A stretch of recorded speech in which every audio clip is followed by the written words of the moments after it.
2021年11月26到28日和12月3到5日，华晨宇再一次在海口举办了自己的火星演唱会。就在刚刚，海口上空烟花升腾，在烟花的照耀下，华晨宇唱完了本次演唱会最后一首歌《走，一起去看日出吧》。当音乐渐弱，半空中的彩带打着旋落下，华晨宇2021火星演唱会圆满成功。今年华晨宇一共举办了6场演唱会，表演了6首新歌。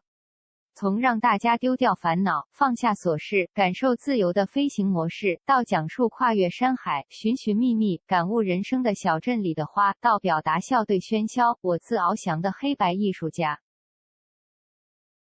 再从回忆曾经的焦灼与痛苦的好想我回来啊，到勇敢向前奔赴，拥抱希望和美好的花落时相遇，到在更广阔的生活中抱紧身边的陪伴的走，一起去看日出吧。华晨宇用音乐再次开启通往火星新世界的那扇门。就像最后一首歌里所唱的那样，把烦恼都甩掉，我们的世界一直会很美好，其他不重要，我们的故事一定会讲到老。欢迎回家，明年见。